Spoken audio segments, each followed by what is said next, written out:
ആയുർവേദത്തിന്റെ ഈറ്റില്ലമാണ് കേരളം. കോവിഡാനന്തരം ലോകരാജ്യങ്ങളിൽ ആയുർവേദത്തിന് വലിയ സ്വീകാര്യത ലഭിക്കുമ്പോഴും കേരളത്തിൽ ഔഷധ സസ്യങ്ങളുടെ ലഭ്യത കുറയുന്നുവെന്ന വസ്തുത കണ്ടിട്ടും കേട്ടിട്ടും യാതൊരു പ്രതികരണവും ഉണ്ടാകുന്നില്ല. കേരളത്തിൽ 750 കോടിയുടെ ഔഷധ സസ്യങ്ങൾ ആവശ്യമാണ്. പക്ഷേ 50 കോടിയുടെ സസ്യങ്ങൾ മാത്രമാണ് കർഷകരിൽ നിന്ന് ലഭിക്കുന്നതെന്ന സത്യം ഇനിയെങ്കിലും നാം തിരിച്ചറിയേണ്ടതുണ്ട്. അടുത്ത 7 വർഷം കൊണ്ട് ഇന്ത്യൻ ആയുർവേദ വിപണി 3 ലക്ഷം കോടിയിലേക്ക് കുതിക്കുമെന്നാണ് കേന്ദ്ര ധനകാര്യ മന്ത്രാലയത്തിന്റെ റിപ്പോർട്ട്. ഇതിനിടയിലാണ് കേരളത്തിൽ ഔഷധ സസ്യങ്ങൾ കിട്ടാത്തതിനാൽ മരുന്ന് നിർമ്മാണം തളർച്ചയിലാകുന്നത്. മറ്റ് സംസ്ഥാനങ്ങളിലും സസ്യങ്ങളുടെ ലഭ്യത കുറഞ്ഞു വരികയാണ്.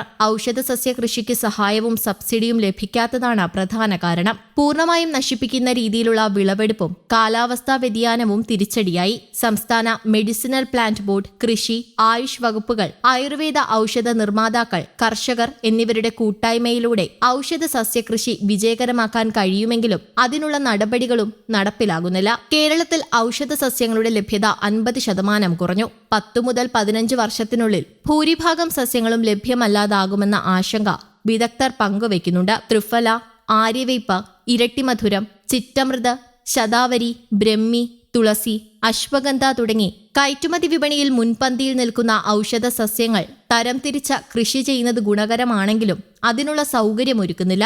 സുസ്ഥിര കൃഷിരീതികളും ബോധവൽക്കരണ പരിപാടികളും തുടർ പരിശീലനങ്ങളും പദ്ധതികളും ഉണ്ടായില്ല. നിലവിൽ കേരളത്തിന് 3000 കോടിയുടെ ആയുർവേദ വിപണിയുണ്ട്. ഔഷധ സസ്യകൃഷി വ്യാപകമാക്കിയാൽ 10 വർഷത്തിനുള്ളിൽ ഇത് 4000 കോടിയായി വർദ്ധിപ്പിക്കാൻ കഴിയും. ഇതിൽ മറ്റ് അസംസ്കൃത വസ്തുക്കളായ എണ്ണ, വെളിച്ചെണ്ണ, ആവണക്കെണ്ണ, നെയ്യ്, പഞ്ചസാര, തേൻ, പാൽ, ശർക്കര, കൽക്കണ്ടം എന്നിവയ്ക്ക് മാത്രമായി ഏകദേശം 1600 കോടിയുടെ സംഭരണവും ഉൾപ്പെടുന്നു. കേരളത്തിൽ മരുന്ന് നിർമ്മാണത്തിന് ഉപയോഗിക്കുന്ന സസ്യ ഇനങ്ങൾ 960 ആണ്. അത്രമാത്രം സസ്യസമ്പന്നമാണ് കേരളം. പക്ഷേ കൃഷി ചെയ്ത് ആവശ്യമുള്ള ഔഷധ സസ്യങ്ങൾ നട്ടുവളർത്താൻ തയ്യാറാകുന്നില്ലെന്ന് മാത്രം.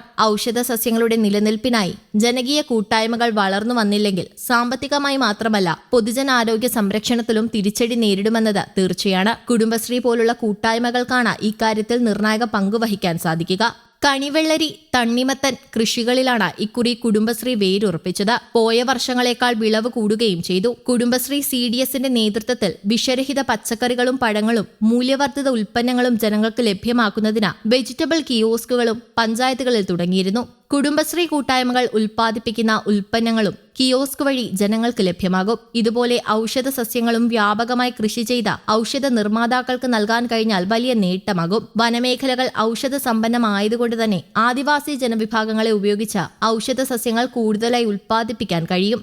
ആദിവാസി ഉന്നതികളിൽ നിന്നുള്ള ഉൽപ്പന്നങ്ങൾക്ക് ആഗോള വിപണിയിൽ വരെ ഡിമാൻഡ് കൂടി വരുന്ന കാലമാണിത്. ഈയിടെയാണ് ആദിവാസി ഉന്നതികളിലെ തനത് ഉൽപ്പന്നമായ കണ്ണാടിപ്പായ ഭൗമസൂചിക പദവി നേടിയത്. ഭൗമസൂചിക പദവി ലഭിച്ചതോടെ വിദേശ മാർക്കറ്റുകളടക്കം ലക്ഷ്യമിട്ട ആദിവാസി ഉന്നതികളിൽ നിർമ്മാണം വ്യാപകമാക്കാനുള്ള ഒരുക്കത്തിലാണ് വനഗവേഷണ ഇൻസ്റ്റിറ്റ്യൂട്ട്. ഇത് ആദിവാസികളുടെ വരുമാനവും കൂട്ടും.